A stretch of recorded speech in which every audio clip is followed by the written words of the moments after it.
Muy buenos días, amados hermanos. Damos gracias al Señor en esta mañana, en este nuevo día de poder estar en este lugar para exaltar, glorificar y engrandecer su santo y poderoso nombre.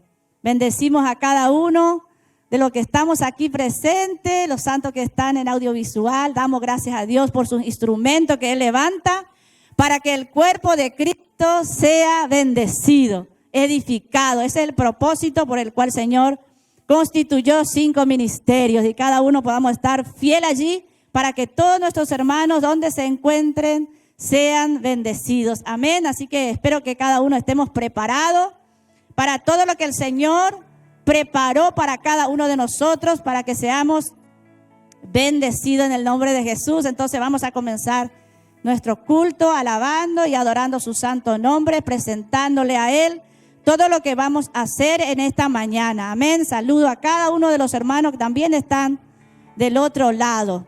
Y bueno, lo que van a estar escuchando, viendo ahora o más tarde u otro día, sean bendecidos a través de este ministerio que el Señor ha constituido aquí en Buenos Aires, capital.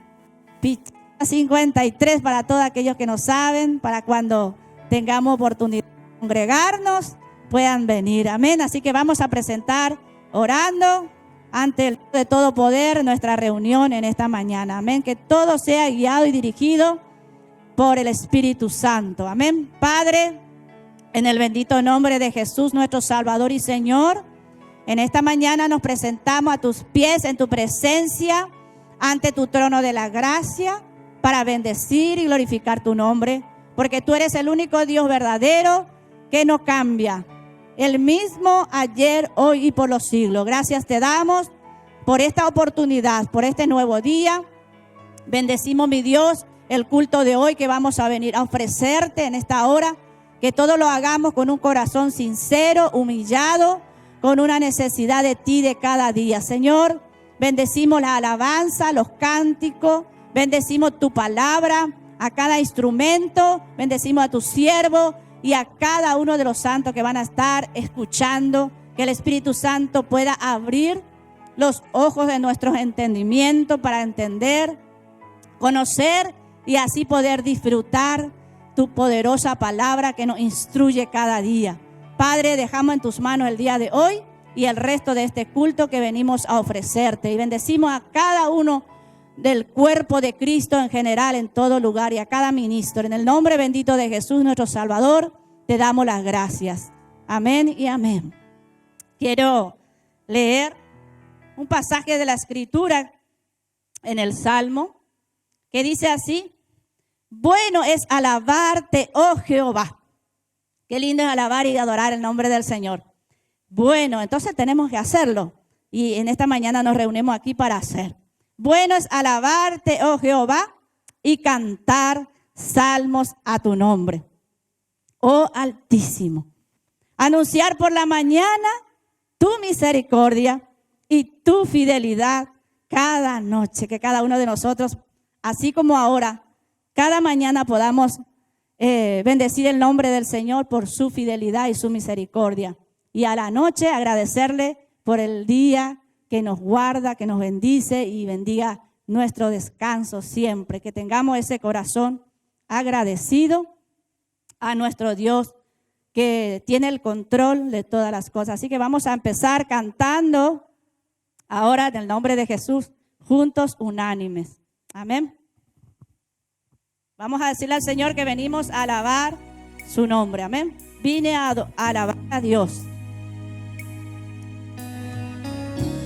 Aleluya.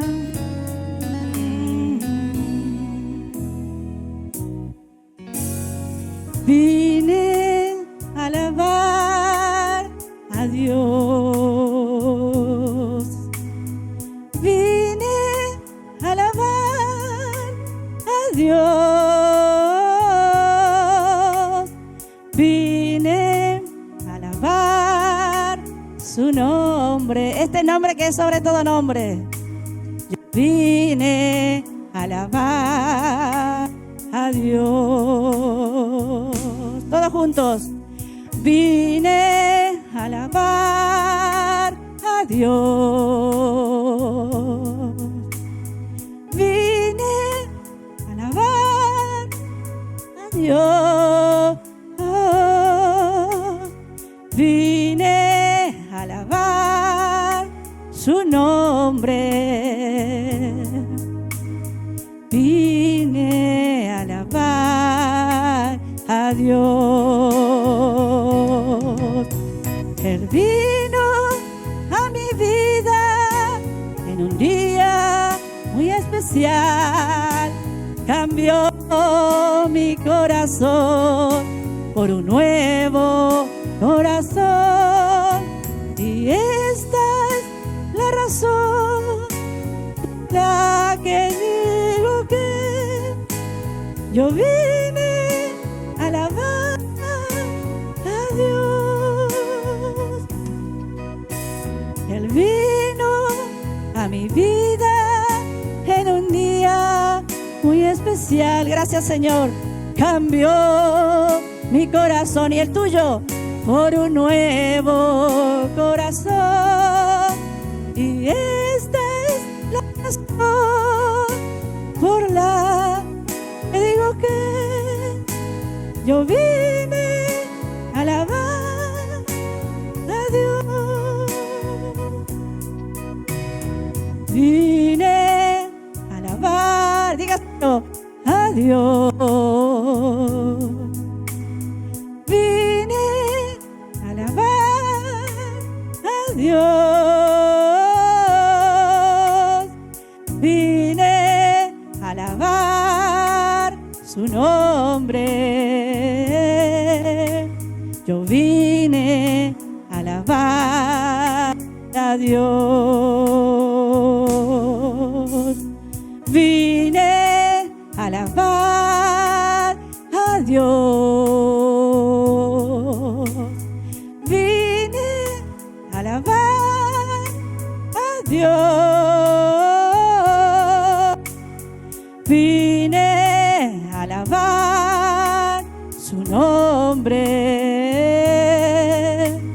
Yo vine a alabar a Dios.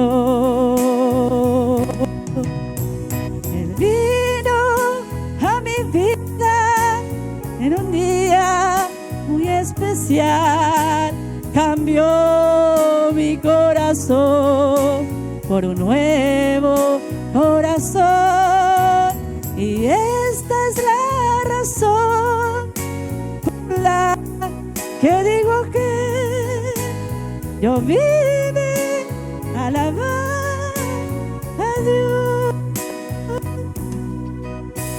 Él vino a mi vida en un día muy especial. Cambió mi corazón y el tuyo también por un nuevo corazón. Y esta es la razón por la que digo que yo vine a adorar a Dios. Te bendecimos y te adoramos en esta mañana, Padre.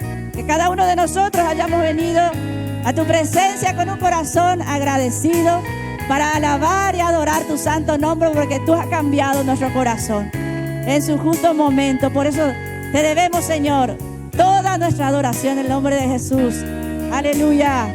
Bendecimos a cada uno de los hermanos que se van conectando para que sean bendecidos también. Y diga al Señor lo mismo: vine a alabar a Dios. Él vino a mi vida en un día muy especial. Cambió mi corazón por un nuevo corazón.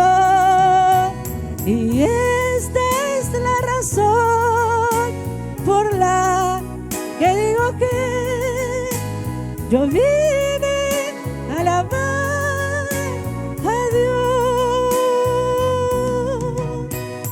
Vino a mi vida en un día muy especial. Cambió mi corazón por un nuevo corazón. Y esta es la razón por la que digo que vine a alabar a Dios. Él vino a mi vida en un día muy especial. Cambió mi corazón por un nuevo corazón.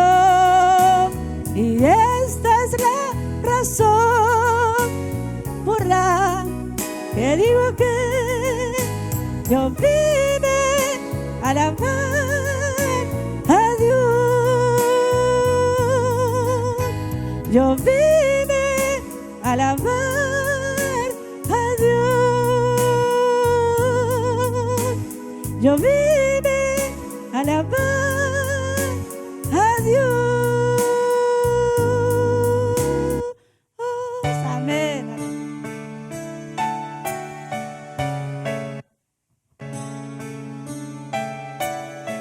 Seguimos alabando y adorando a nuestro Señor. Quiero llenar tu trono de alabanza. Amén. El que respira, cante alabanza. Así dice su palabra. Todo aquello que estamos vivos, que tenemos la vida de Cristo en nosotros, vamos a decirle al Señor: quiero llenar tu trono de alabanza en esta mañana. Amén. Todos juntos con un corazón lleno de gratitud por la vida, por este día.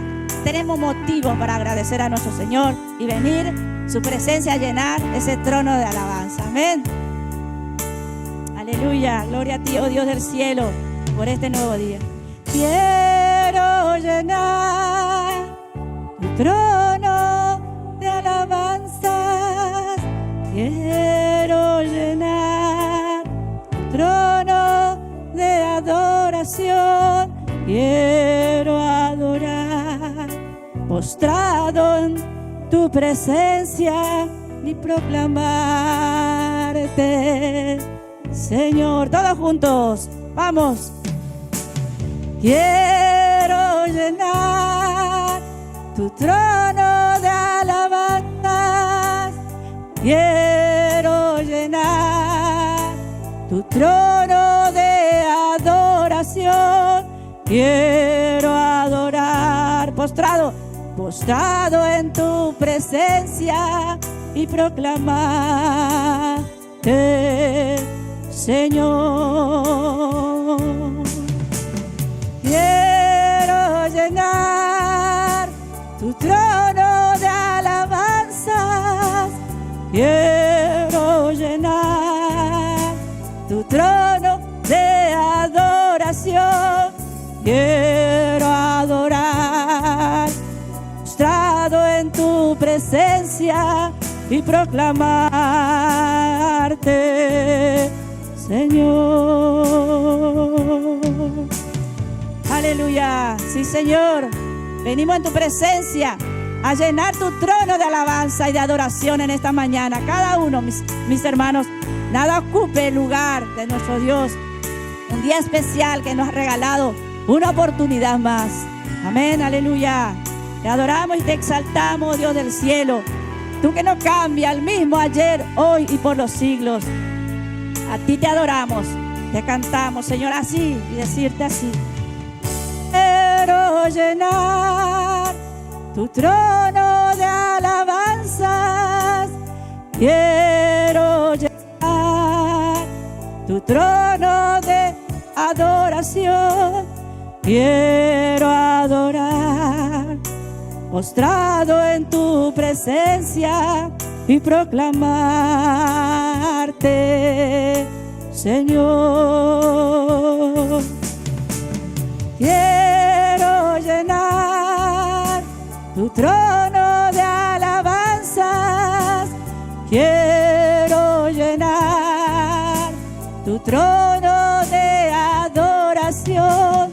Quiero adorar, postrado en tu presencia y proclamarte, Señor, y proclamarte, Señor. y proclamarte, Señor. Amén, aleluya. Cristo, te amo. Aleluya, gloria a ti, oh Dios del cielo. Te adoramos y te exaltamos. Te amo, oh Dios. Dice en el Salmo 18, después le invito a que puedan leer. Cristo, te amo, me postro ante ti, adoración y alabanza.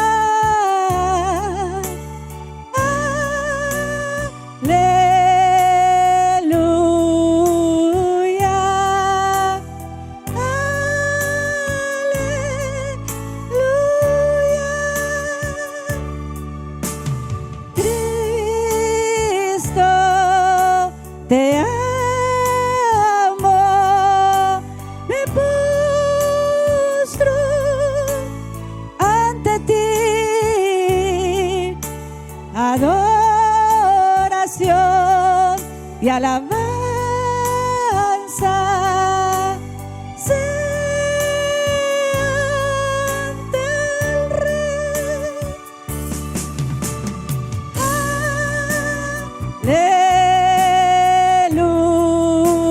Aleluya,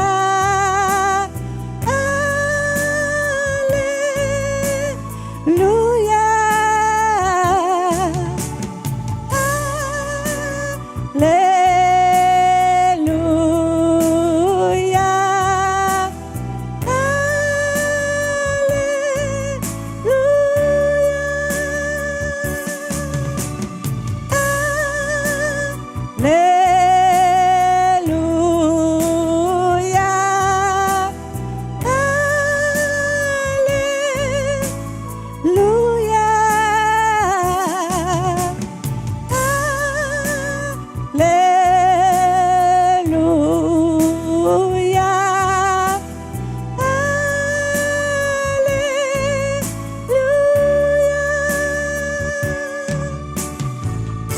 Cristo, yo te amo. Sí, Señor. Dice este salmo: te amo, oh Jehová, fortaleza mía, Jehová, roca mía y castillo mío y mi libertador. Mi Dios, fortaleza mía, en Él confiaré, mi escudo y la fuerza de mi salvación, mi alto refugio. Aleluya. Vamos a decir todos juntos: Cristo, te amo. Aleluya. Cristo, te amo, me postro ante ti, adoración y alabanza sea del Rey.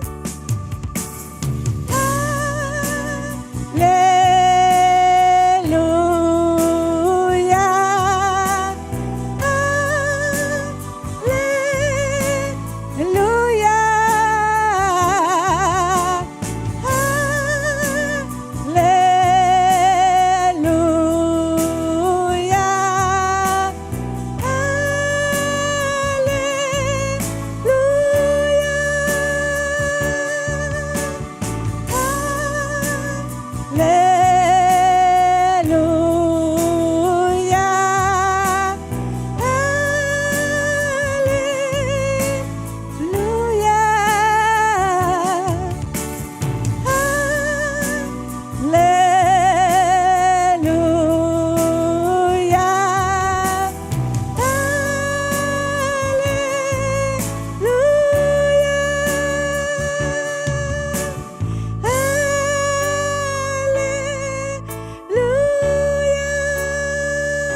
Aleluya.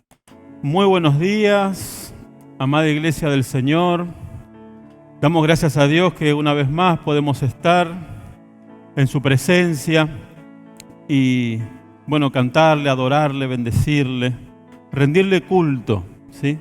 Un culto de alabanza, de adoración y de meditación de su santa y bendita palabra. Queremos meditar la palabra de Dios en esta mañana con la ayuda del Espíritu Santo, ¿sí? El Espíritu Santo es aquel que nos enseña todas las cosas y que nos guía a toda verdad. Así que quiero compartir con ustedes en esta mañana, una vez más, la palabra del Señor, creyendo que esta palabra es viva, es eficaz. Jesús dijo: mis palabras son espíritu y son vida.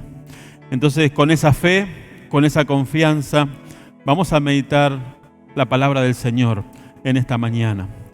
Y mientras preparaba el mensaje que el Espíritu Santo me estaba dando, pensaba en la conmemoración el día de ayer, sábado, del trabajador. Aquí, en Argentina, se celebra el 1 de mayo, el Día del Trabajador, ¿sí? Y ayer se estuvo celebrando entonces.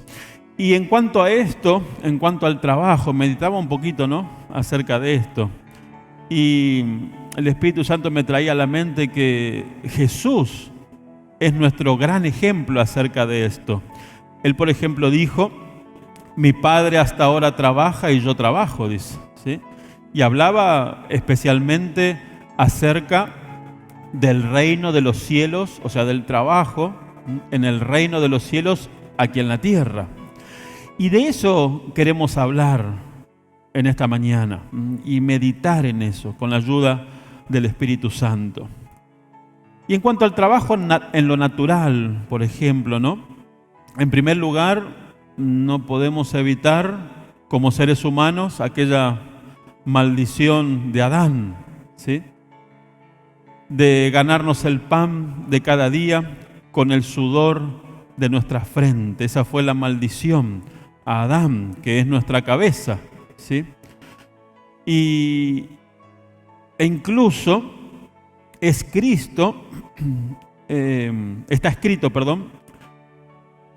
escrito, ¿sí?, también para el creyente en una porción de escritura en 2 de Tesalonicenses, acerca del trabajo. Se dirige a nosotros como hijos de Dios. 2 de Tesalonicenses. Vamos a ver el capítulo 3 y el verso 10. Fíjese qué contundente, ¿no?, la escritura en cuanto a esto. Dice 2 Tesalonicenses capítulo 3, verso 10.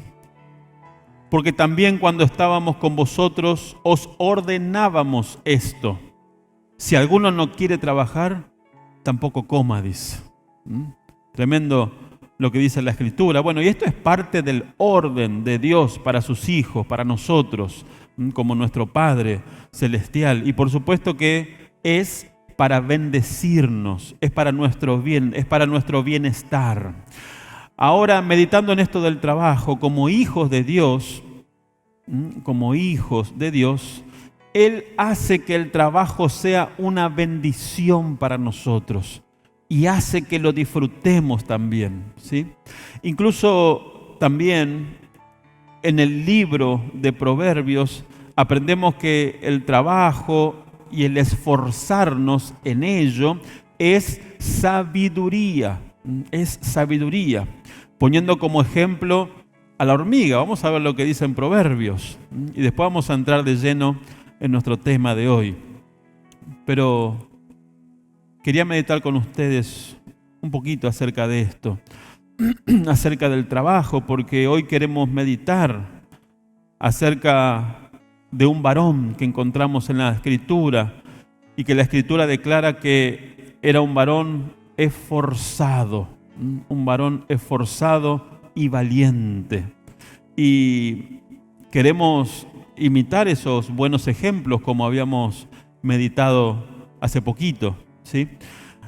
Entonces en Proverbios capítulo 6, los versos 6 al 8, dice: ve a la hormiga, mira a la hormiga, oh perezoso, mira sus caminos y sé sabio. O sea que considerando a la hormiga podemos llegar a ser sabios. La actitud de la hormiga, su accionar, ¿sí? Su andar, la cual dice: no teniendo capitán, ni gobernador, ni señor, prepara en el verano su comida y recoge en el tiempo de la siega su mantenimiento. Nos pone como ejemplo entonces a la hormiga y dice que esto es sabiduría. Bueno, vamos a ir al libro de los Jueces, donde está la porción de escritura que queremos meditar hoy. Jueces capítulo 6, y vamos a ver primeramente el verso 1. Como dije, queremos meditar acerca de este varón esforzado y valiente, del cual habla en la Escritura en este capítulo 6 del libro de los Jueces. Vamos a leer en el nombre de Jesús entonces esta porción de Escritura que encierra un misterio, pero que gracias a Dios el Espíritu Santo nos lo revela. Y quiero meditar con ustedes en esto. Y vamos a detenernos bastante en este verso 1. La verdad que quería hablar más acerca de este varón esforzado y valiente. Quizás pueda haber una segunda parte de esta prédica. Pero es muy importante, antes de considerar la vida y el andar y la actitud de este varón esforzado y valiente, que ustedes ya sabrán que estamos hablando de Gedeón, ¿sí? Antes de meditar en eso, debemos detenernos en este versículo 1 del capítulo 6 del libro de los Jueces. Así que vamos a leer en el nombre de Jesús. Poquito bájame la música, por favor.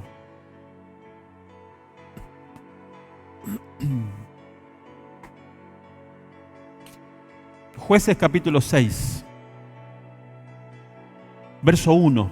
En el nombre de Jesús vamos a leer. Dice: los hijos de Israel hicieron lo malo ante los ojos de Jehová, y Jehová los entregó en mano de Madián por 7 años. Por 7 años. Y bueno, vamos a hacer una introducción primero, porque queremos captar lo que está oculto aquí, ¿sí? Habla de lo malo y queremos ver qué es lo malo, ¿sí? Especialmente. Bueno, históricamente el libro de los Jueces nos habla del tiempo en que el pueblo de Dios ya había entrado en posesión de la tierra prometida de la mano de Josué, el conquistador. Pero después de la muerte de Josué, al pueblo del Señor les fue muy difícil mantener esa conquista, esa victoria. Dejaron los principios de Dios para la victoria, los principios que Dios le había enseñado. Los dejaron y prontamente cayeron en fracaso tras fracaso, como registra el libro de los Jueces, y sus enemigos los oprimían cada vez más, ¿sí? Y recordemos cuando meditamos en esto que es una enseñanza para nosotros hoy día como creyentes, como hijos de Dios y como iglesia, ¿sí? Cuando dejamos los principios establecidos por Dios. Por eso necesitamos conocer doctrina, entender doctrina, comprender la doctrina, tener una base doctrinal donde los principios de Dios son establecidos, porque nos puede ocurrir y nos ocurre, ¿sí? Que cuando dejamos estos principios de Dios para la victoria, prontamente caemos en fracasos, ¿sí? Y solamente un milagro, por la misericordia de Dios, puede librarnos muchas veces. Entonces, Dios, en su gran misericordia y en su gran amor por su pueblo, les enviaba jueces. Cada vez que el pueblo de Israel fracasaba, bueno, Dios le enviaba jueces. ¿Para qué? Para que los librasen de esos enemigos y así obtuviesen victorias. Pero esas victorias eran temporales. Nos viene a la mente la iglesia, ¿no?, del Señor y nuestras vidas. Victorias temporales, por un tiempo nomás, ¿sí? Todo esto es tipo y sombra y figura, entonces, de la iglesia del Señor. Por eso queremos meditar, especialmente en este capítulo, ¿sí?, donde vemos a Gedeón, el cortador, el leñador, el destructor. Después vamos a ver esto. En este capítulo 6 de los jueces nosotros vemos el llamamiento de Gedeón como uno más de los jueces que, como dije, Dios envió en su gracia, en su misericordia y en su gran amor por su pueblo. Y estos jueces representan para nosotros, la iglesia, los diferentes avivamientos que Dios envía en medio de la iglesia, en medio del cuerpo de Cristo, para ayudarnos a proseguir la carrera hasta llegar a la meta, ¿sí? Y este avivamiento viene a través de la palabra. No es necesario gritar ni hablar fuerte para que haya un avivamiento. O algunos dicen que es la unción del Espíritu Santo. A veces sucede, sí, pero no siempre es así. Es la palabra de Dios revelada al corazón del creyente la que produce un verdadero y constante avivamiento, ¿sí? Entonces, meditando este capítulo 6 de los jueces, vemos que es la cuarta vez que se menciona que los hijos de Israel hicieron lo malo. Y dice que esto fue ante los ojos de Dios. Dios vio que ellos, su pueblo, estaban haciendo lo malo. Bueno, y esto es muy interesante e importante también de analizar, ¿sí? Por eso dije, vamos a detenernos en este versículo 1. Encontramos mucho contenido espiritual, mucha enseñanza para nosotros como iglesia en este verso 1 y en el resto del capítulo, realmente. Y lo primero que tenemos que considerar es que en el capítulo anterior, o sea, tenemos que ver el contexto, cómo llegamos al capítulo 6, qué es lo que pasó anteriormente, antes del capítulo 6. Entonces, en el capítulo anterior, por ejemplo, se relata acerca de esa gran victoria que tuvo el pueblo de Israel por la mano de Débora. Si usted lee el capítulo 5, va a conocer la historia. Lo cual derivó en un, podemos decir, precioso y alentador canto profético. El cántico de Débora y Barak. Un canto profético. Y bueno, todo esto había producido un gran avivamiento en medio del pueblo de Israel y trajo un reposo de 40 años. Vamos a leer en Jueces capítulo 5, por lo menos el último verso, el verso 31. Jueces capítulo 5. Estamos viendo el contexto del capítulo 6 y especialmente el capítulo 6, verso 1, ¿sí? Donde habla acerca de lo malo que hicieron los hijos de Israel y esto ante los ojos de Dios. Fue Dios quien vio, quien pudo ver, quien pudo escudriñar el corazón de los israelitas y pudo ver que en su corazón ellos habían hecho lo malo.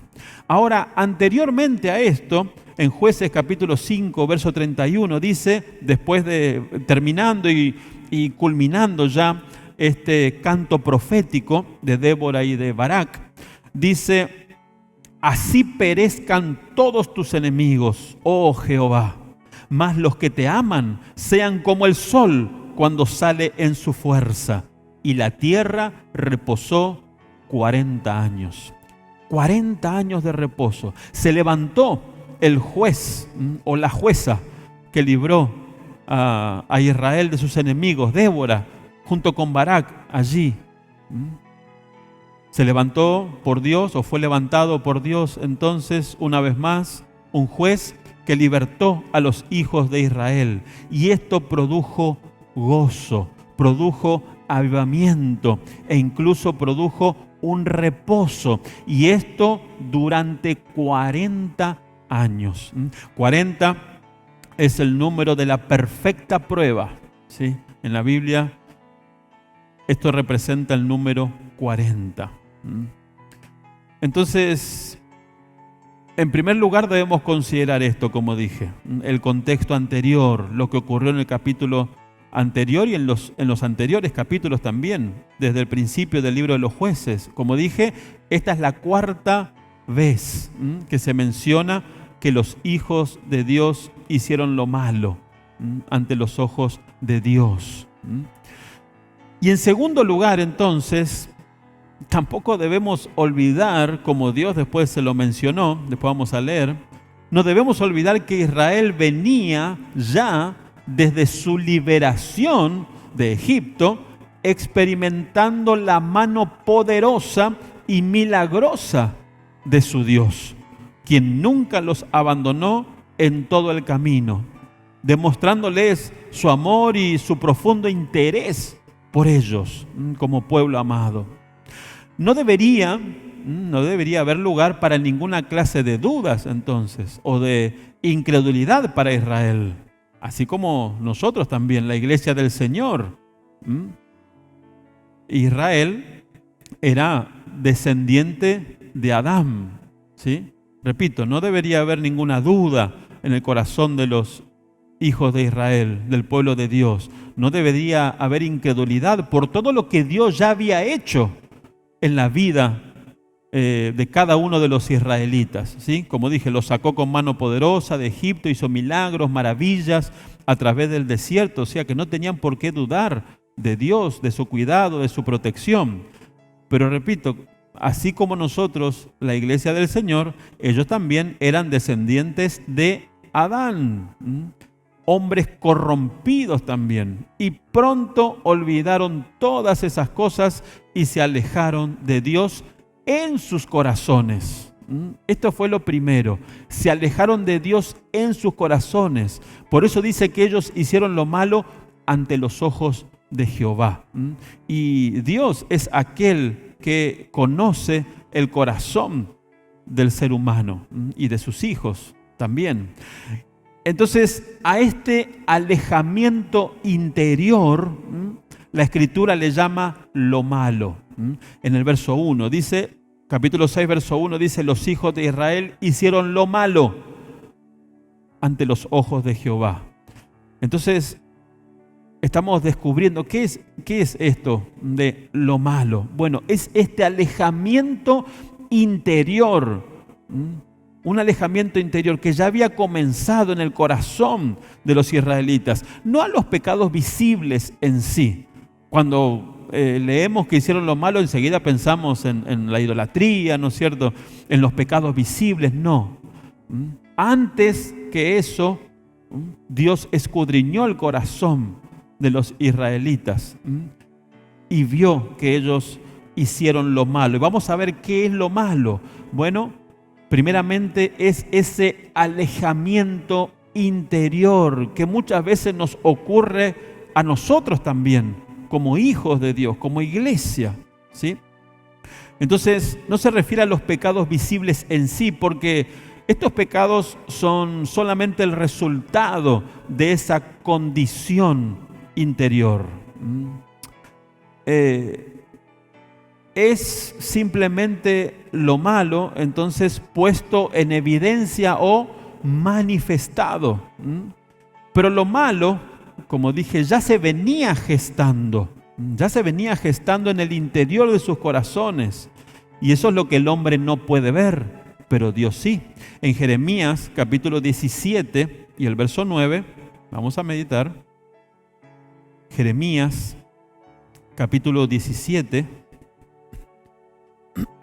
y el verso 9, dice: engañoso es el corazón más que todas las cosas, y perverso, dice. ¿Su corazón? Sí. ¿Mi corazón? Sí. Dice que su corazón y mi corazón es engañoso. Más que todas las cosas. Y además dice que su corazón y mi corazón es perverso. Hay perversión.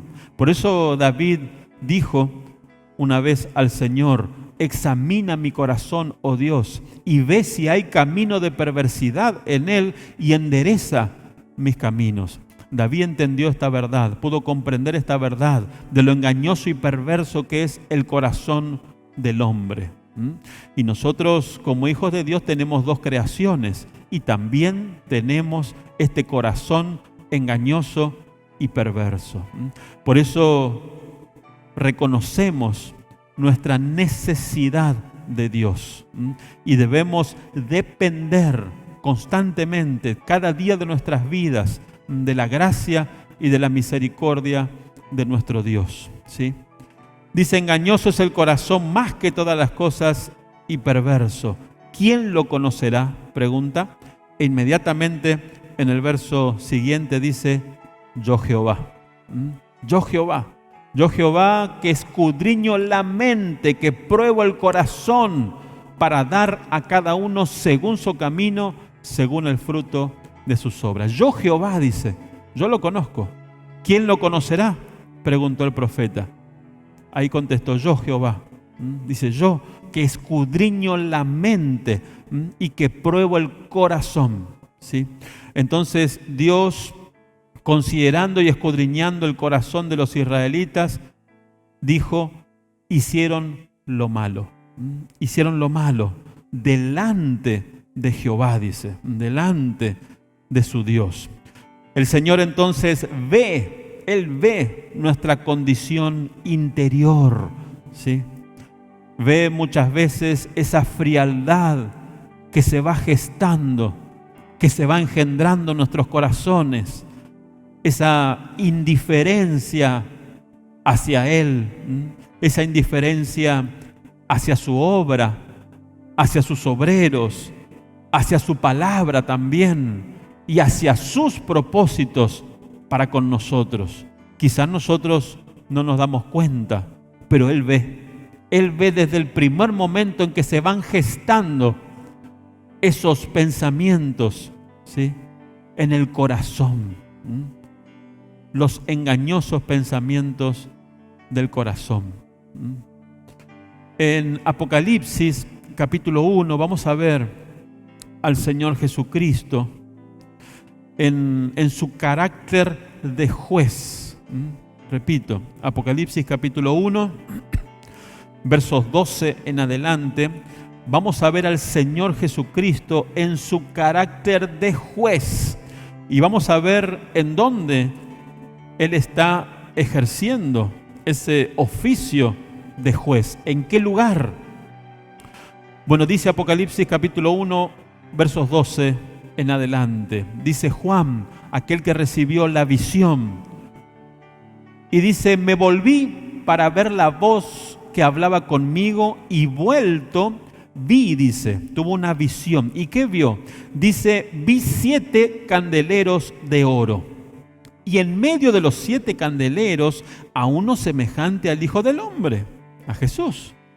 Vestido, fíjese la descripción, vestido de una ropa que llegaba hasta los pies y ceñido por el pecho con un cinto de oro. Su cabeza y sus cabellos eran blancos como lana, como nieve. Sus ojos como llama de fuego. Sus pies semejante al bronce bruñido, refulgente como en un horno, chispeando así. Y su voz, dice, como estruendo de muchas aguas. Tenía en su diestra 7 estrellas. De su boca salía una espada aguda de 2 filos y su rostro era como el sol cuando resplandece en su fuerza. Y en el verso 20, el Señor le explica este misterio. Dice Apocalipsis 1:20, el misterio de las 7 estrellas que has visto en mi diestra y de los 7 candeleros de oro. Las 7 estrellas son los ángeles o los pastores de las 7 iglesias que representan a la una iglesia del Señor. Y los 7 candeleros que has visto son las 7 iglesias. Repito, estas 7 iglesias representan a la una iglesia del Señor. ¿Sí? La iglesia del Señor no está dividida, es indivisible, es un cuerpo del cual Cristo es la cabeza. Entonces, ¿de qué se trata la visión de Juan? Bueno, Juan pudo ver al Señor Jesucristo en su carácter de juez. Fíjese, dice, vestido de una ropa que llegaba hasta los pies, ceñido por el pecho con un cinto de oro. El oro nos habla de divinidad. Y el hecho de ceñir el pecho nos habla de tener, me sale la otra palabra, las afecciones humanas, ¿sí? Para poder ejercer un juicio, ¿sí? Entonces, ceñido el pecho, para que las emociones, ¿no es cierto?, y los sentimientos, porque ¿a quién tiene que juzgar el Señor? A sus hermanos, ¿sí? Entonces, para que no haya nada que pueda impedir un juicio imparcial, entonces. Su cabeza y sus cabellos eran blancos como blanca lana. El blanco nos habla de pureza, ¿sí? Y los cabellos blancos nos hablan de madurez, de experiencia, de espiritualidad también, ¿sí? Para poder ejercer un juicio. Dios encarga siempre el juicio a los espirituales. Como siempre digo, a veces los hermanos dicen, no me juzgues. Pero Dios da o concede el juicio dentro de la iglesia a los espirituales. Ahora, este juicio siempre debe ser para restauración, no para condenación, ¿sí? Entonces, vemos aquí al Señor Jesús en su carácter de juez. Sus ojos, dice, como llama de fuego. Esto nos habla de su visión penetradora, hasta lo último, hasta lo más profundo del corazón. Él puede ver lo que quizás y seguramente aún nosotros ni siquiera vemos, Él ve. Por eso David le dijo así al Señor, le dijo, Señor, examina mi corazón, Señor, y fíjate si hay camino de perversidad, por favor, endereza mis caminos, ¿sí? Porque hay cosas en nuestro corazón que nosotros no vemos. Ese engaño y esa perversidad que hay en nuestros corazones, muchas veces nosotros no la vemos hasta que pasamos por una prueba. Y la prueba saca a luz lo que hay en lo profundo de nuestros corazones. Saca la escoria, es como el oro cuando es probado por el fuego, sale la escoria. Así también es nuestra vida como creyentes, como hijos de Dios.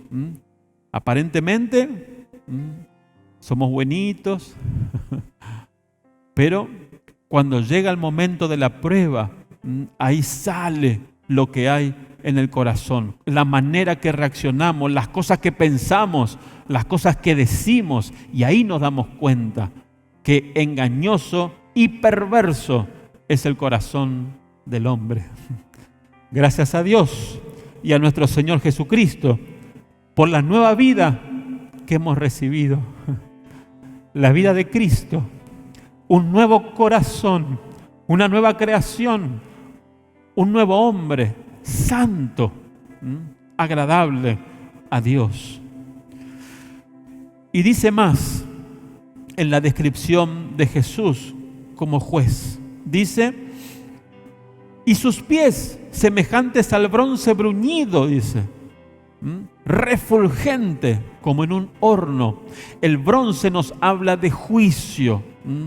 Allí tenemos en el tabernáculo, en el desierto, el altar de bronce, Por eso digo, el bronce nos habla de juicio. Ahí el juicio del pecado caía sobre la víctima, sobre el cordero.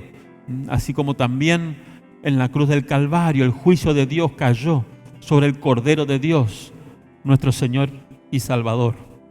Entonces Juan lo vio a Jesús andando, ejecutando juicio en medio de la iglesia. ¿Por qué digo en medio de la iglesia? Ahora vamos a ver. Vemos un detalle más. Dice, su voz como estruendo de muchas aguas, con la palabra como parte del juicio, ¿sí? Y en el verso 16 vemos a dónde el Señor Jesucristo estaba ejerciendo ese oficio de juez. Dice, tenía en su diestra, tenía en su mano derecha, dice, 7 estrellas. De su boca salía una espada aguda de 2 filos, la palabra, y su rostro era como el sol. Él es el sol de justicia, la gloria mayor, cuando resplandece en su fuerza, ¿sí? Y en el verso 13 dice, verso 13, y en medio de los 7 candeleros, ya en el verso 20 nos dice que los 7 candeleros son las 7 iglesias, o sea, la una iglesia del Señor. ¿A dónde le vio Juan entonces al Señor Jesucristo? En medio de la iglesia, en medio de la iglesia ejecutando juicio. ¿Y a dónde está la iglesia ahora? En la tierra. Entonces, en este tiempo, los ojos escudriñadores, esos ojos como llama de fuego, están sobre nosotros, sobre la iglesia del Señor, no para condenación, sino para edificación y para restauración. Por eso debemos aprender acerca de las pruebas y de las luchas por las cuales atravesamos, que son para nuestro bien. Incluso en este capítulo 6 del libro de los jueces, vemos que Dios ejecuta un juicio o una disciplina, un castigo, podemos decir, a los hijos de Israel, porque por lo que le había ocurrido, por lo que habían hecho, por la actitud de su corazón. Dice que hicieron lo malo ante los ojos de Jehová. Y Dios envió un enemigo para que los ataque. Ahora, ¿Dios envió ese enemigo para destruirlos?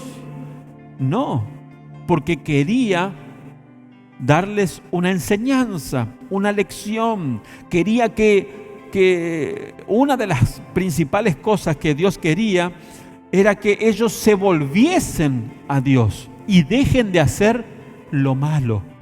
Dejen de hacer lo malo. Entonces fue con un propósito.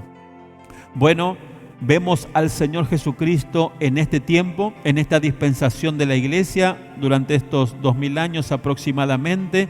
Vemos al Señor Jesucristo en medio de la iglesia, caminando en medio de los 7 candeleros de oro. ¿Haciendo qué?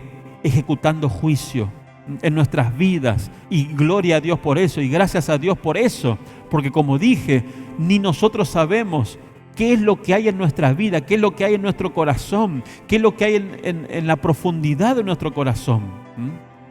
Porque estamos viendo en la Escritura que es engañoso y perverso. Entonces damos gracias al Señor Jesucristo por ocupar ese oficio de juez, ¿sí? Y algo parecido le ocurrió a los santos efesios, a los santos de la iglesia de la ciudad de Éfeso. Y el Señor se los marcó a esto. ¿Y por qué? Por amor. Vamos a ver aquí mismo en Apocalipsis capítulo 2 y vamos a ver los versos 1 al 5. Poquito más bájame la música, por favor. No sé por qué la siento muy fuerte. Apocalipsis capítulo 2, versos 1 al 5. Dice, escribe al ángel de la iglesia en Éfeso, al pastor de la iglesia en Éfeso, el que tiene, dice, las 7 estrellas en su diestra, Jesús, el que anda en medio de los 7 candeleros de oro de la iglesia, de la una iglesia del Señor, dice esto. ¿Qué dice? Yo conozco tus obras. Le está hablando a estos santos efesios. Y fíjese qué cosas preciosas le dice, cosas hermosas. Le dice, yo conozco tu arduo trabajo y paciencia. Quizá otros no ven lo que usted o yo hacemos para el Señor. Quizá otros no ven, pero Él sí o sí ve lo que nosotros hacemos, ¿sí? Y Él ve también incluso con la intención con la cual nosotros lo hacemos. A ese juicio no podemos escapar.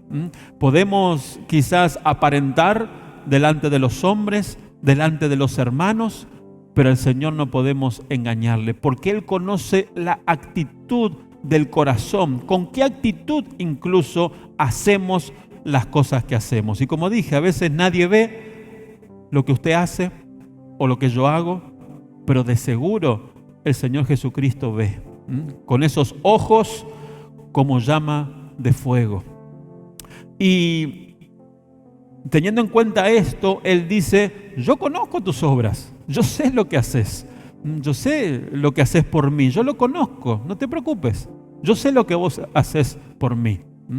Dice, y tu arduo trabajo y tu paciencia también, y que no puedes soportar a los malos y has probado a los que se dicen ser apóstoles y no lo son, y los has hallado mentirosos, y has sufrido, dice, yo sé que has sufrido, dice, yo sé que tú sufres por mí, yo sé que tú sufres por mi obra, por los obreros, por la predicación del Evangelio, yo sé que tú sufres, nadie lo ve, pero yo lo veo, yo lo sé, dice, has sufrido y has tenido paciencia también y has trabajado arduamente por amor.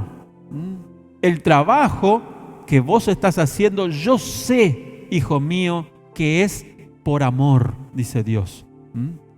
Y el Señor Jesucristo es aquel que escudriña esto y Él ve con sus ojos como llama de fuego que lo que hacemos, lo hacemos con amor o no también. Podemos hacer muchas cosas para el Señor, pero no hacerlas por amor, ¿sí? Por religión, quizás, por obligación moral, por muchos motivos, pero no por amor. Pero el Señor Jesucristo ve e identifica, discierne si es por amor o no. Entonces dice, yo sé que has trabajado arduamente por amor de mi nombre y que no has desmayado, que sigues en el camino, firme, a pesar de las pruebas, luchas, dificultades, calumnias, a pesar de tus fracasos, a pesar de tus caídas, ¿sí?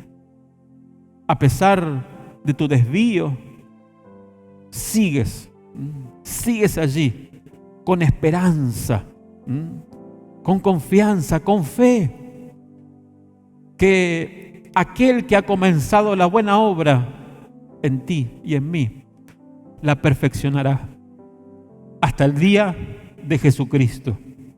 No has desmayado, pero, dice, fíjese todas estas virtudes que tenían los santos efesios, pero había un pero dice, ¿qué pasó? ¿Qué tenían estos santos tan gloriosos, no? Dice, pero tengo contra ti que has dejado tu primer amor. Y este primer amor se refiere, esta versión lo expresa diferente, pero se refiere al principal amor, al amor que tiene que ocupar el primer lugar en nuestra vida.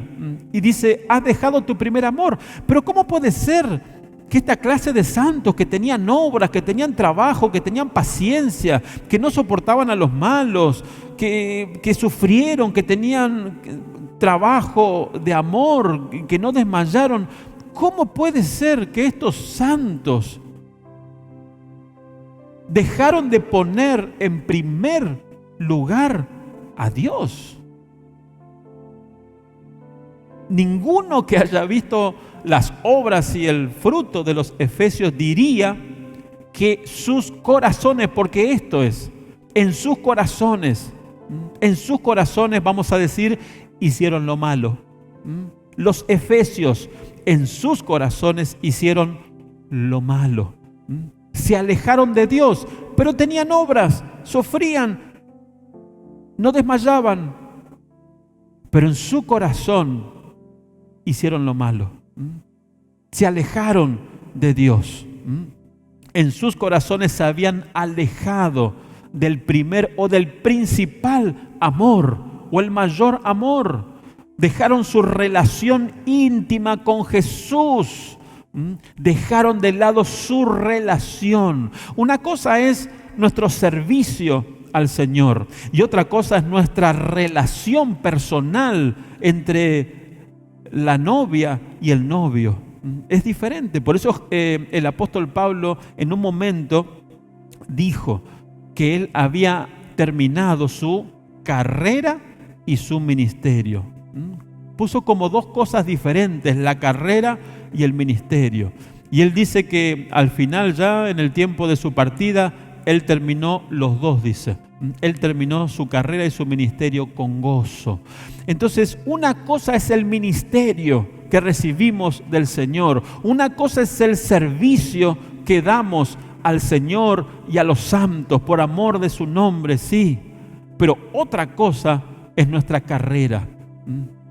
Nuestra carrera, nuestra relación íntima con Jesús como novia y novio. Una relación que apunta a la boda, a las bodas del Cordero. Y los santos efesios dejaron esa relación. Tenían obras, sufrían, sí, claro. Dice, no puedes soportar a los malos, sí, buenísimo, una bendición, gracias a Dios por todo. Pero tengo contra ti, dice, que has perdido, has dejado tu principal amor, lo que debe ocupar el primer lugar en tu vida. Y eso le pasó a los hijos de Israel, y estamos meditando especialmente el capítulo 6. Y fíjense que, escuche bien, precisamente allí comenzó su caída. Porque estamos leyendo el verso 1 del capítulo 6. Después viene todo el relato de cómo ellos cayeron de ese estado de avivamiento, de reposo, de gozo, en el cual estuvieron durante 40 años por causa del oficio de Débora y de Barak como juez, ¿sí? Como jueces. Entonces, como iglesia, como hijo de Dios, debemos prestar atención, debemos observar a dónde comenzó la caída de los israelitas, ¿sí? ¿A dónde comenzó? Bueno, dejaron su principal amor. Así entonces Israel comenzó a descender en su estado. Así también los efesios comenzaron a descender, no de su posición. Nuestra posición es con Cristo sentado en los lugares celestiales. Pero su estado estaba conforme a su posición, pero de allí comenzaron a descender, ¿sí? Entonces Israel comenzó a descender también en su estado, un estado victorioso, como dije, un estado gozoso, un estado de gozo y un estado de reposo. Las influencias divinas perdieron su poder de atracción. ¿Cuántas veces nos ocurre también a nosotros? Repito, las influencias divinas perdieron su poder de atracción y comenzaron a ser arrastrados por influencias terrenales. Comenzaron a ser influenciados por lo que les rodeaba, ¿sí?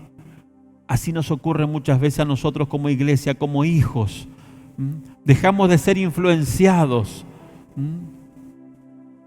por Dios, por su palabra, porque comenzamos a Quizás nos congregamos, quizás venimos, quizás hacemos, quizás servimos, pero en nuestro corazón tiene más peso la influencia terrenal, la influencia de este mundo, la mente de este mundo, los propósitos de este mundo, el anhelo de este mundo. Y Dios considera eso lo malo. El pueblo de Israel, los hijos de Israel hicieron lo malo. Los efesios hicieron lo malo ante los ojos de Jehová. Entonces, los hijos de Israel comenzaron a descender cada vez más bajo en su estado. Y así fue la historia de la iglesia desde Éfeso. Cuando consideramos las 7 iglesias que habíamos meditado allí, vemos cómo fue descendiendo en su estado hasta llegar al peor estado de la iglesia, que es el estado representado por la iglesia de Laodicea, el peor estado, que es en el cual nos encontramos nosotros hoy día, en el final de esta edad, en el final de esta dispensación, a las puertas ya de los 7 años de tribulación y del milenio. Estamos históricamente, como fue profetizado en Apocalipsis, en el peor de los estados de la iglesia. Estamos viviendo los días de la Odisea, ¿sí? Fue descendiendo el estado de la iglesia. Recuerde el principio, la iglesia primitiva, la unidad que había entre los santos, el amor que había entre los santos. Y se demostraba ese amor, porque llegaban a dar, dice. Y lo peor que le pueden hacer al ser humano es tocarle su bolsillo, ¿no? Cualquier cosa menos bolsillo. Pero aquellos santos de la iglesia primitiva llegaron a dar todas sus posesiones por amor a Dios y a su obra. Y a los santos, amaban a los santos. Y dice que había un total equilibrio. Nadie tenía más, no. Repartían todas las cosas de modo que todos tengan lo mismo. Que no le falte nada a nadie. ¿Sí? Ese fue el tiempo de Éfeso, el estado de Éfeso, de la iglesia primitiva. En los primeros años de estos 2000 años, pero a lo largo de estos 2000 años se fueron dando los otros estados, 7 iglesias representando 7 estados de la una iglesia a lo largo de la dispensación de la gracia. Y hoy estamos al final. Y el peor estado de las 7 iglesias es el estado de la Odisea. Y hoy estamos, usted y yo, viviendo el estado de la Odisea. Como Jesús dijo y profetizó, el amor de muchos se enfriará, dijo. Y estamos viviendo tiempos en donde no se valora, no se da el valor a la obra del Señor, a los obreros, a la palabra de Dios, a la enseñanza, a la vida de fe. ¿Sí? Estamos en tiempos de oscuridad y hay un velo de incredulidad sobre la iglesia y tiempos de apostasía son los que estamos viviendo. Pero siempre en medio de esas 7 iglesias siempre había un grupo que vencía, que no era arrastrado por todas esas influencias mundanales, terrenales, ¿sí? Y así también ahora, en este tiempo, hay un grupo que está firme, que tiene esperanza, que tiene fe, que sigue adelante, que busca, que anhela, que cree y que recibe. Y gracias a Dios por la fuerza que Él nos da para seguir adelante, para estar firmes, ¿sí? Pero debemos seguir los principios de Dios si queremos participar de esta victoria y de este gozo. Gedeón fue un ejemplo en cuanto a eso. No podemos considerar hoy, lamentablemente, eso. Como dije, quizás en una segunda parte. Pero Gedeón fue un ejemplo en medio de ese caos, en medio de ese estado deplorable del pueblo de Israel. Gedeón estaba haciendo lo que tenía que hacer. Y Dios lo llamó al servicio suyo y de su pueblo. Y fue un ejemplo. Y trajo gozo. La actitud de fe de Gedeón trajo gozo, trajo victoria al pueblo, trajo bendición. Entonces, usted y yo podemos ser aquellos que en este tiempo de frialdad, de sueño espiritual, podamos ser luz, podamos inspirar a otros. No porque somos fuertes, sino porque somos débiles, pero nos ponemos bajo la poderosa mano de Dios. Nos sostenemos de Él con toda fuerza, ¿sí? Nos asimos de Él porque somos débiles y sabemos que sin Él nada podemos hacer. En Lucas capítulo 8 vamos a ver la explicación de la parábola del sembrador. Estamos viendo cómo Israel dejó los principios de Dios, dejó los principios de Dios y comenzó a caer, comenzó a descender cada vez más bajo en su estado, ¿sí? Y en la parábola del sembrador vemos algunos de los motivos por lo cual ocurren estas cosas. Lucas, el Evangelio de Lucas, el capítulo 8. Evangelio de Lucas, el capítulo 8. La parábola del sembrador. El sembrador representa al Señor Jesucristo y la semilla representa a la palabra de Dios. Entonces, vamos a leer por lo menos los versos 13 al 15. Dice, explicando la parábola del sembrador, dice, los de sobre la piedra, donde la semilla cayó sobre la piedra, dice, son los que, habiendo oído, reciben la palabra con gozo. Pero, hay un pero estos no tienen raíces, creen por algún tiempo y en el tiempo de la prueba se apartan, dice. Necesitamos tener raíces, ¿sí? Necesitamos tener bases doctrinales, los principios de Dios, los cuales los hijos de Israel dejaron. Dios le había enseñado que en la guerra Judá debería ir primero, ¿sí? Lo hicieron al principio, obedecieron al principio, en el capítulo 1 del libro de los Jueces y capítulo 1, pero entre el capítulo 1 y capítulo 2 usted va a ver cómo ellos fueron obedientes al principio, en el comienzo, a los principios de Dios. Dios dijo, Judá subirá primero.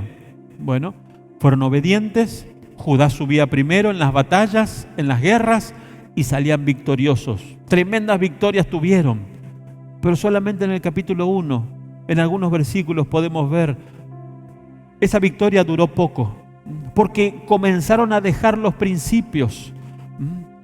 Dice que en una ocasión vieron que sus enemigos tenían carros errados, dice, carros de hierro, y tuvieron temor, dice. No tuvieron fe, fueron incrédulos, se dejaron llevar por lo que veían sus ojos. Dios les había dicho que Judá debía ir primero, sea cual fuese el enemigo. ¿O acaso un carro errado puede más que el Dios de Israel? No, pero ellos fueron incrédulos, tuvieron temor y comenzaron a descender, dejaron los principios de Dios y comenzó el descenso. Y el libro de los Jueces es el libro de los fracasos de Israel. Fracaso tras fracaso, tras fracaso, tras fracaso. Y al principio peleaban contra el enemigo, pero en los últimos capítulos del libro de los Jueces vemos que llegaron a pelear entre ellos. Terminaron peleándose entre hermanos. ¿Y cuál fue el principio de la caída? Dejaron los principios de Dios. No tenían raíces. Y en el momento de la prueba, se alejaron, como dice aquí. Se apartaron. Verso 14. La semilla, que es la palabra, que cayó entre espinos. Estos son los que oyen, pero yéndose son ahogados por... Y nombra tres cosas. Nombra tres cosas que ahogan la palabra recibida. La palabra recibida.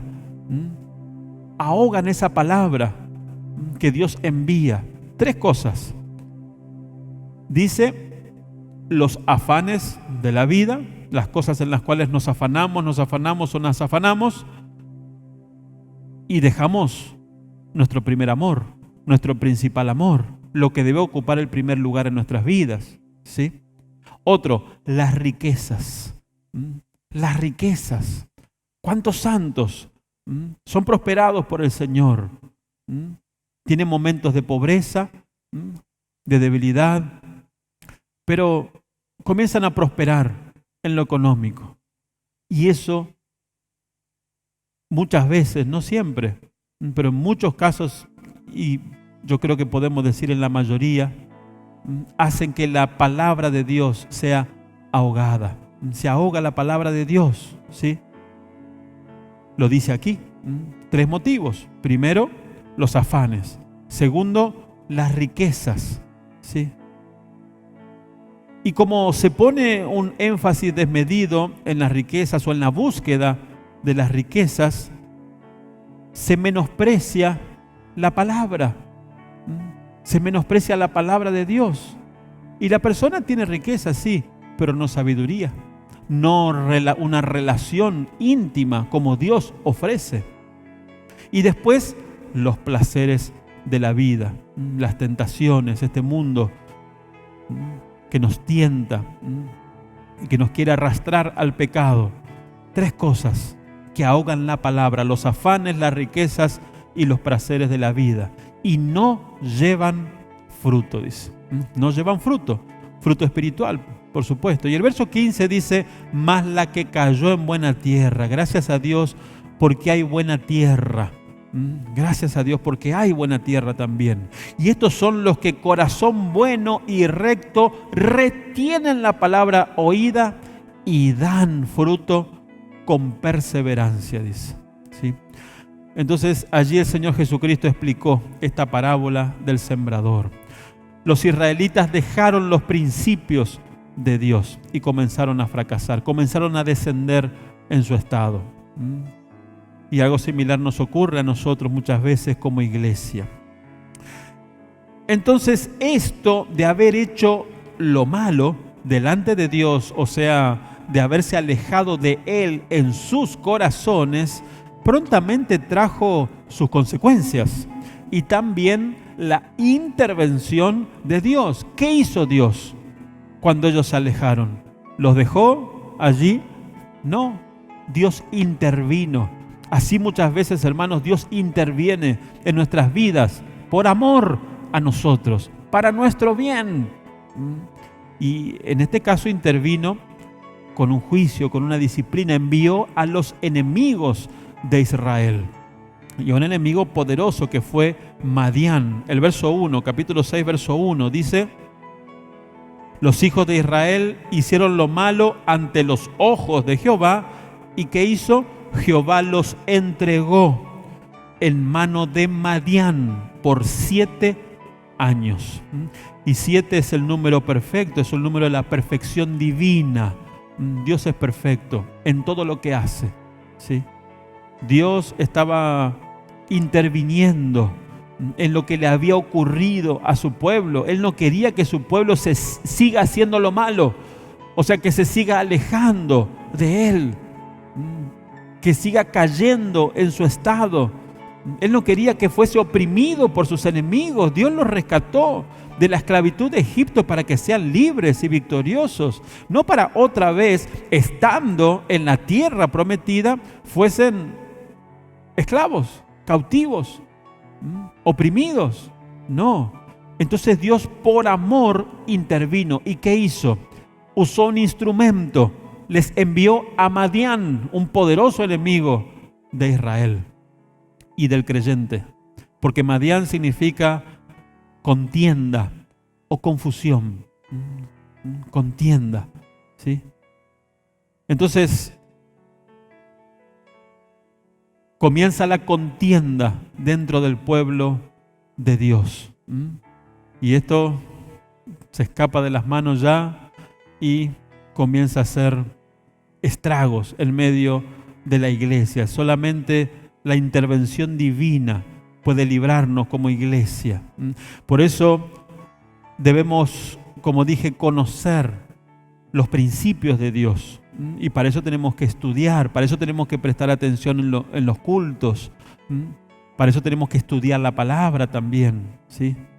Necesitamos tener esa base doctrinal y aplicarla, porque también de qué sirve conocerla si no la aplicamos, ¿sí? Debemos aplicar también la revelación que recibimos de su palabra. Los entregó en manos de Madián, contienda, ¿sí? Por 7 años. Ahora vamos a ver los resultados. ¿Qué fue lo que hizo Madián? Incluso Madián se asoció con otro poderoso enemigo de Israel y del creyente también, los amalecitas. Amalec, ¿sí? Amalec representa para nosotros nuestra vieja creación, nuestra carne, y allí la contienda y la carne unidas para tratar de destruir al pueblo de Dios, para traer contienda allí. Dice verso 2, Jueces capítulo 6, verso 2, y vamos a leer por lo menos hasta el verso 10. Dice: y la mano de Madián prevaleció contra Israel, y los hijos de Israel, por causa de los madianitas, se hicieron cuevas en los montes y cavernas y lugares fortificados. ¿Qué hicieron inmediatamente los hijos de Israel cuando vinieron los enemigos? Se escondieron. ¿Qué pasó del pueblo de Israel valiente y victorioso y que enfrentaba a sus enemigos y que los vencía? ¿Sí? Lo último que había ocurrido, por ejemplo, con Débora y con Barak, esa gran victoria. La tierra reposó por 40 años, hubo gozo, avivamiento. ¿Qué pasó? Vino la prueba, pero ellos ya se habían alejado en sus corazones de Dios. Entonces, ¿qué pasó? Se escondieron. En vez de enfrentar al enemigo, se escondieron en cuevas, en los montes, en las cavernas y en lugares fortificados. Esos lugares fortificados reemplazaron a la roca de los siglos. Esos lugares fortificados reemplazaron al Dios de los cielos y de la tierra, el Dios de los escuadrones de Israel, Jehová de los ejércitos. Esas cuevas fortificadas lo reemplazaron, porque como dije, ellos habían hecho lo malo ya.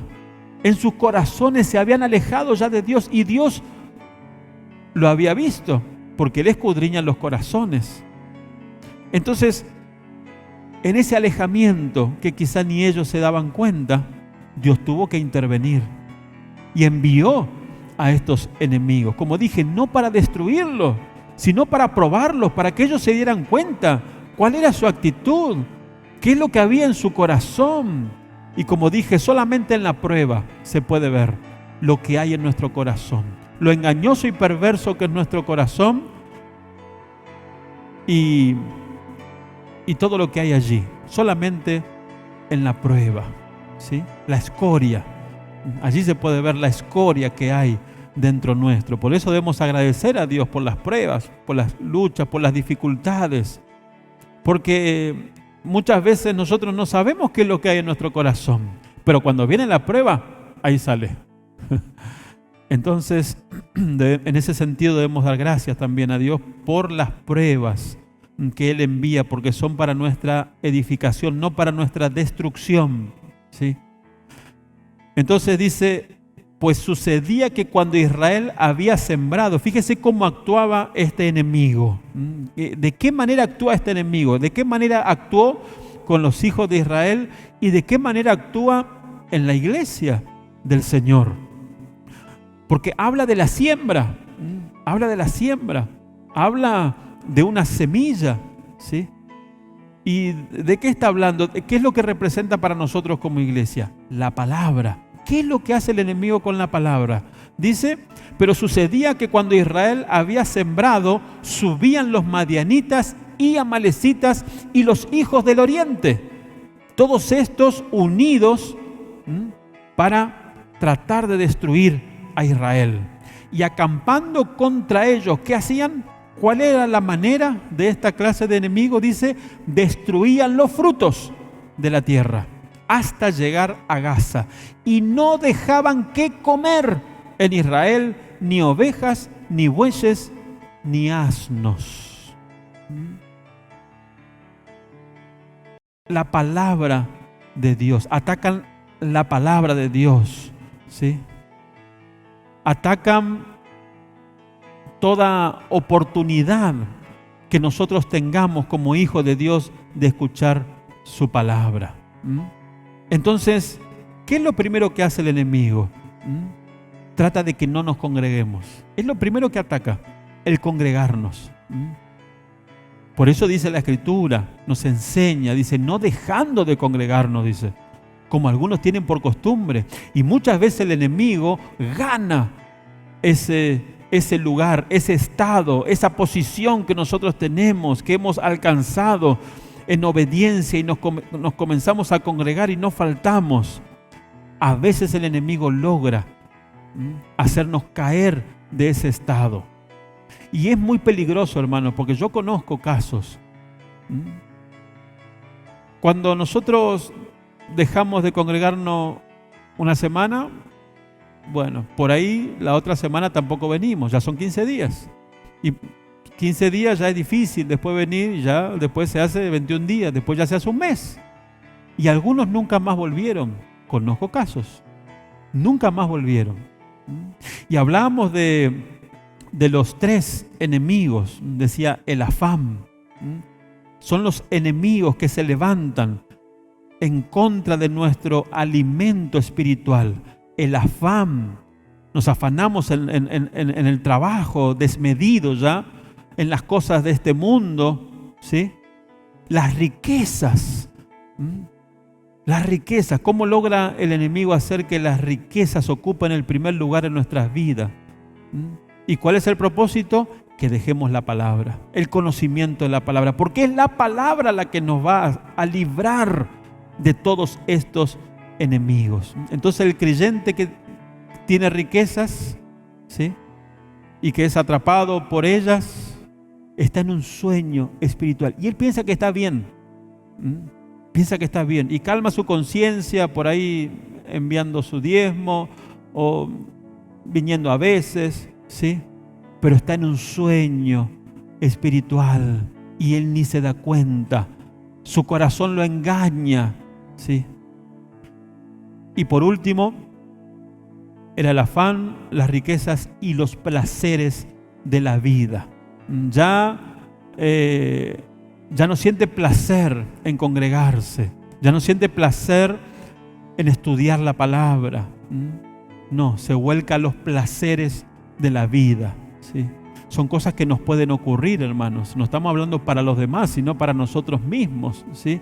Y quizá muchos de nosotros nos ha pasado y estuvimos en ese estado espiritual. Por eso damos gracias a Dios por su palabra que nos exhorta, que nos guía a toda verdad, que nos muestra qué es lo que nos puede pasar. Nos da como ejemplo que estas cosas les aconteció al pueblo de Israel, ¿sí?, y que nos puede acontecer a nosotros como iglesia, como hijos de Dios. Entonces en su gracia, en su misericordia, Dios nos habla.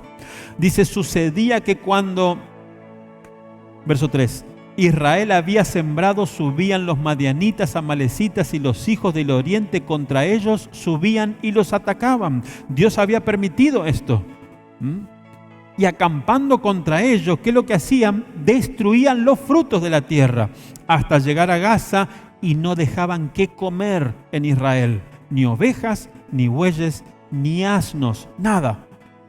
Porque subían ellos y sus ganados y venían con sus tiendas en grande multitud como langostas. Hermano, el enemigo no tiene piedad. El enemigo no tiene piedad. Por eso no debemos ser descuidados. Dice, y ellos y sus camellos eran innumerables, y así venían a la tierra para devastarla. Fíjese el propósito del enemigo en contra nuestro, en contra del pueblo de Dios y en contra de la iglesia del Señor. Y de este modo, esta era la manera, dice, que usaba esta clase del enemigo. ¿Qué hacía? Empobrecía a Israel, ¿sí? En gran manera, por causa de Madián, dice. Eso es lo que busca el enemigo, no empobrecernos, también en lo material, pero principalmente en lo espiritual. Que no tengamos que comer, que no comamos la palabra de Dios, que no nos alimentemos de la palabra de Dios. Y tiene sus instrumentos, ¿sí? Tiene sus instrumentos para alejar al Hijo de Dios, para distraer la visión del Hijo de Dios. Entonces, esta era la manera en que atacaban, y es la manera que ataca el enemigo a nuestras vidas, como hijos de Dios, como iglesia del Señor. De este modo empobrecía Israel. Entonces, ¿qué es lo que verdaderamente nos enriquece? Las cosas de este mundo, la riqueza de este mundo, no. Lo que verdaderamente nos enriquece como hijos es la palabra de Dios, ungida por el Espíritu Santo. Compra la verdad, dice. Compra, dice. Paga el precio por la verdad y no la vendas, dice. Entonces, ¿qué hicieron los hijos de Israel? Dice, y los hijos de Israel clamaron a Jehová. Ese era el propósito de Dios, de enviar a estos enemigos, que los hijos de Israel reaccionasen a dónde ellos habían caído, que recuerden de dónde Él los había sacado, todas las victorias que ellos tuvieron, las cosas, los milagros que Dios había hecho. Y de repente vienen estos enemigos y ellos se esconden en las cuevas, temerosos. No. Entonces, finalmente resultó. Los hijos de Israel clamaron a Jehová, ¿sí? Y cuando los hijos de Israel clamaron a Jehová a causa de los madianitas, Jehová envió a los hijos de Israel un varón profeta. Les envió la palabra otra vez. Es la manera de Dios. La palabra, envía su palabra. Dicen una porción de la Escritura, envió su palabra y los sanó, por ejemplo. Hasta para la sanidad envía su palabra. El cual les dijo, fíjese lo que les dijo este varón profeta. Dice, así ha dicho Jehová Dios de Israel, yo os hice salir de Egipto y os saqué de la casa de servidumbre. O sea, le recuerda todo lo que Él hizo por ellos. Por eso nosotros, como iglesia, celebramos la cena del Señor a menudo. ¿Para qué? Para no olvidarnos de dónde nos sacó Dios y cuál fue el precio que fue pagado por nuestra liberación.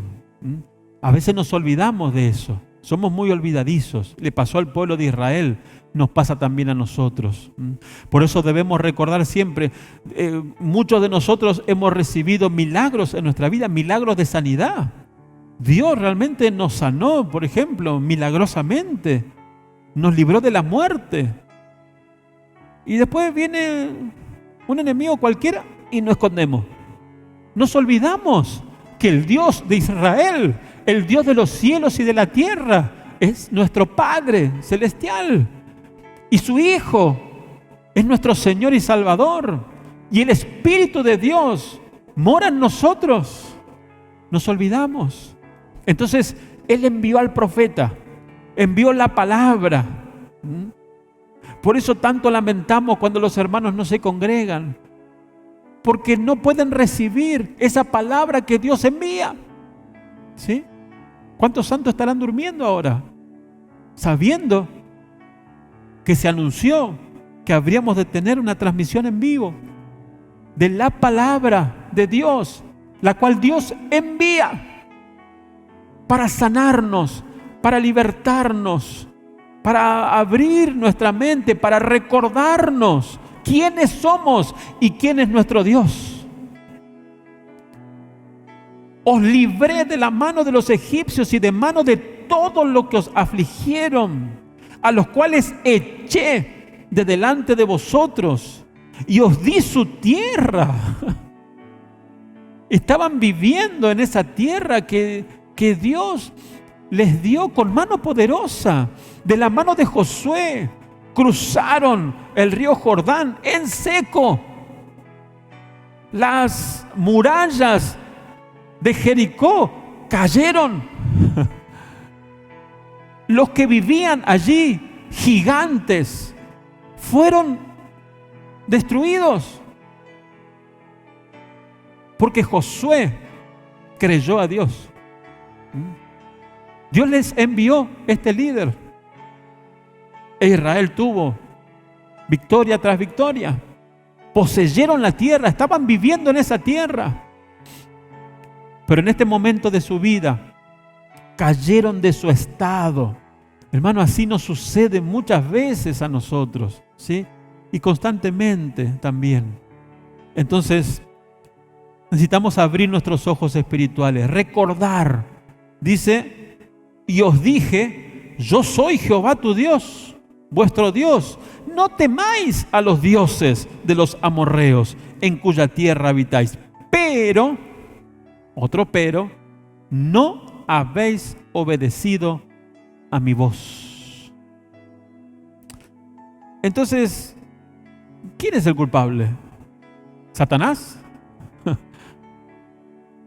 ¿Dios? Algunos culpan a Dios. ¿Por qué Dios? ¿Por qué me pasa esto? ¿Por qué me ocurre esto? No habéis obedecido a mi voz. Y en muchos sentidos, no solamente el haber caído en un pecado así grave, no, el solo hecho de no congregarnos ya es grave. Porque no escuchamos al profeta que Dios envía para hablarnos y darnos la palabra que nos pueda abrir los ojos espirituales y que nos pueda hacer despertar del sueño en que estamos. En vez de estar en la reunión, tomamos decisiones de ir a pasear. Cambiamos a Dios.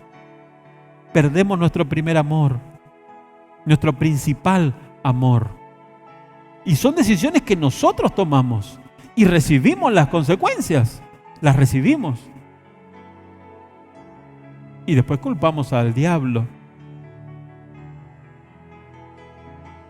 o a los hermanos, o a la iglesia, al ministerio, al pastor. Pero debemos usar la palabra como un espejo. Está escrito que la palabra es como un espejo que nos muestra lo que somos, ¿sí? A veces queremos dar vuelta al espejo, queremos mostrarle a los demás lo que dice de ellos. No, primero a nosotros, ¿sí? Entonces, hasta el verso 10, ¿no? Sí, hasta el verso 10 leemos hoy. Y ya para ir terminando, entonces, en esto terminó el descenso de los hijos de Israel. ¿Por qué? Por haber hecho lo malo ante los ojos escudriñadores, podemos decir, de Dios. Y esto, como dije, trajo sus consecuencias.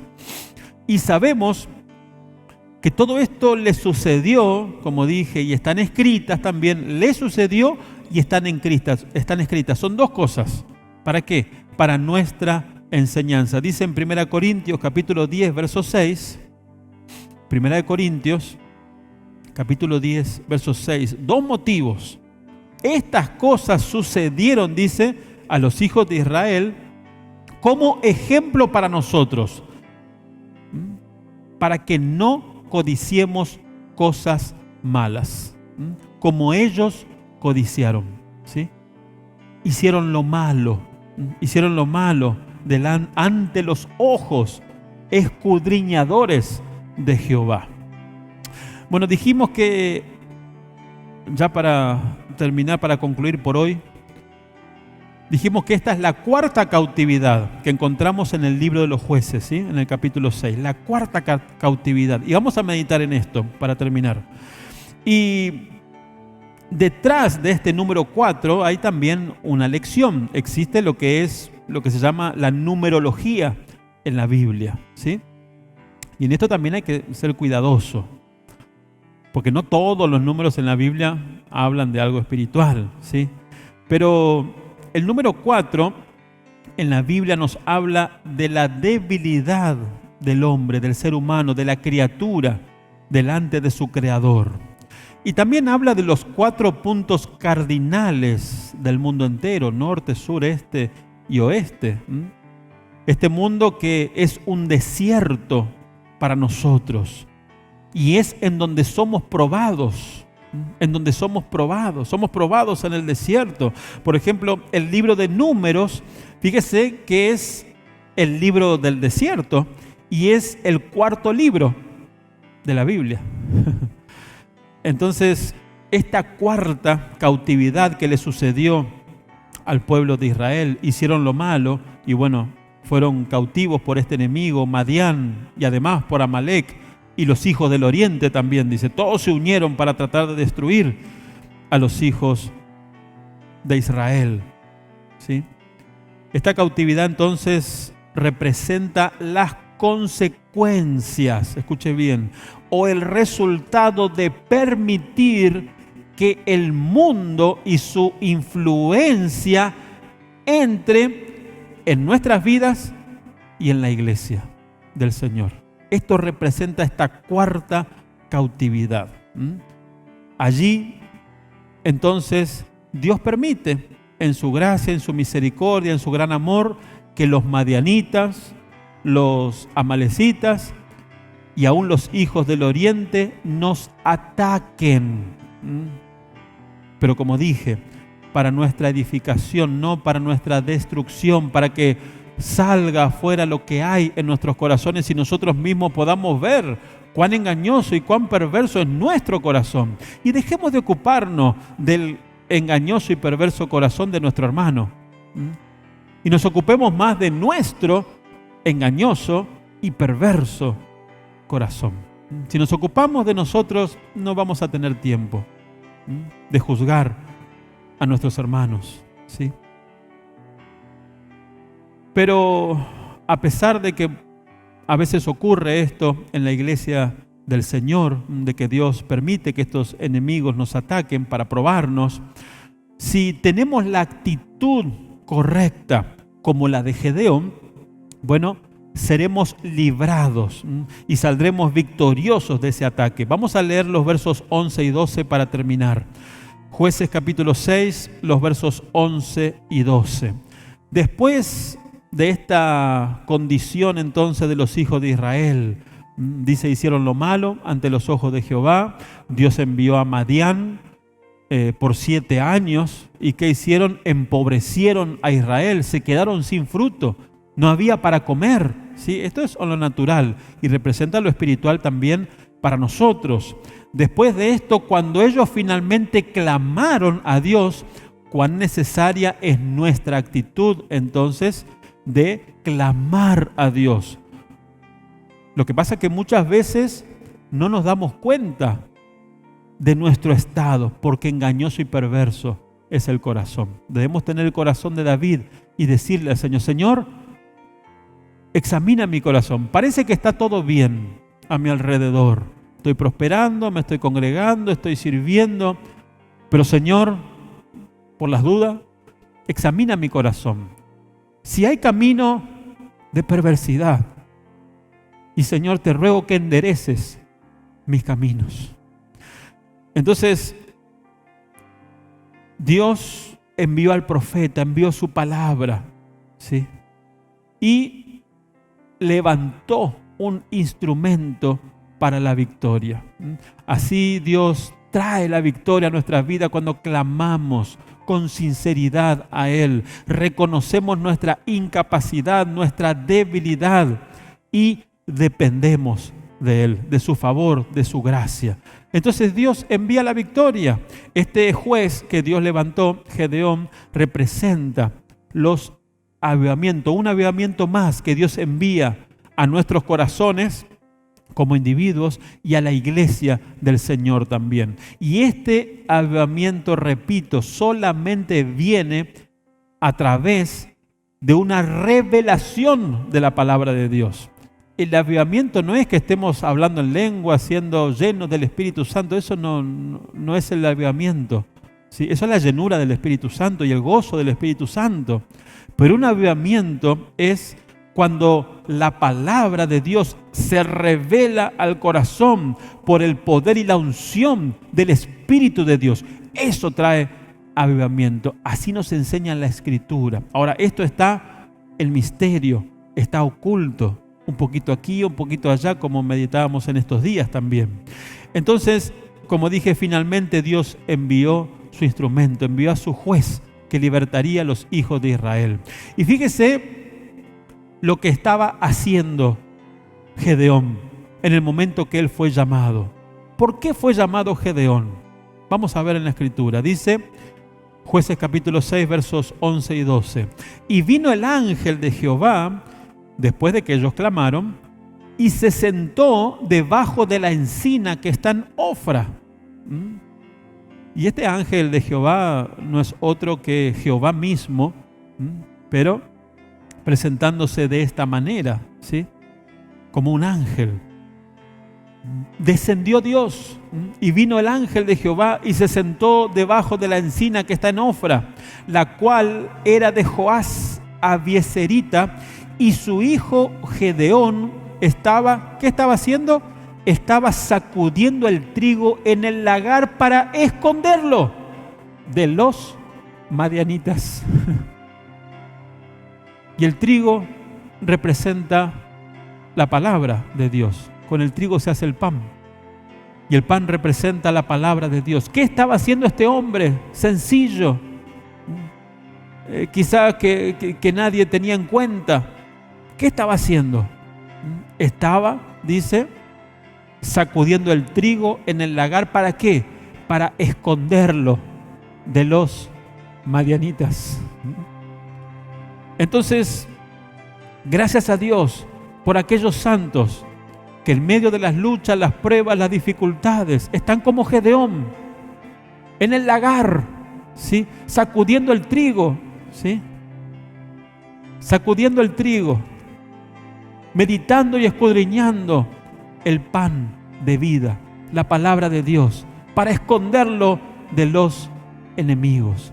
Cosas que ojo no vio, ni oído oyó, ni han subido en corazón de hombre. Cosas en las cuales anhelan mirar los ángeles. Entonces, verso 12 dice, y el ángel de Jehová se le apareció y le dijo, Jehová está contigo, varón esforzado y valiente. Un ejemplo, Gedeón, entonces para nosotros, un ejemplo a imitar. Que seamos como Gedeón, que seamos varones esforzados y valientes, que seamos influenciados por lo celestial, por lo divino, no por lo terrenal, y no cambiemos las cosas espirituales por el placer de esta vida, por el afán, por las riquezas y por todo lo demás que ofrece Satanás y este mundo.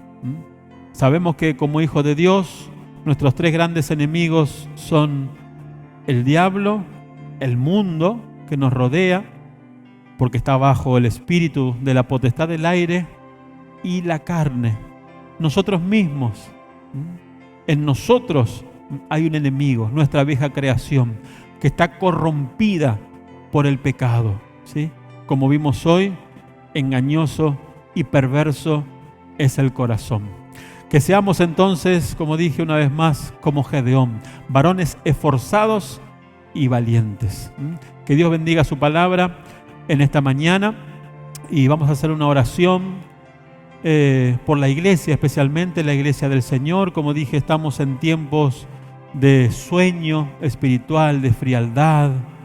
Vamos a orar por nuestros hermanos para que los ojos espirituales de los santos sean abiertos y podamos juntos, en unidad, servir al Señor y adorar al Señor. Amén.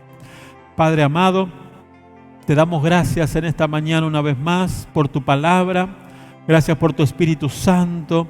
Gracias, Padre, porque tú nos hablas en tu gracia, en tu misericordia, en tu gran amor. También nos pruebas de esa manera para nuestra edificación, Padre amado, y te damos gracias por eso. Creemos y seguimos proclamando que todas las cosas nos ayudan a bien a los que amamos a Dios. Señor, te amamos, te pedimos que pongas más y más de ese amor en nuestras vidas para que podamos ponerte en todo tiempo en primer lugar en nuestras vidas. Que tú seas nuestro principal amor y que no caigamos de ese estado. Ayúdanos, Señor, ayúdanos porque somos necesitados, necesitamos de ti, necesitamos de tu poder, de tu fuerza, de tu palabra, de tu Espíritu Santo. Ayúdanos, Padre Celestial, para que podamos ocuparnos, así como Gedeón, que estemos allí en el lagar con el trigo, sacudiendo y recibiendo el provecho de ello. Gracias, Padre. Ayúdanos a ser como Él, varones esforzados y valientes. Te lo pedimos en el nombre de Jesús. Amén y amén. Que Dios los siga bendiciendo.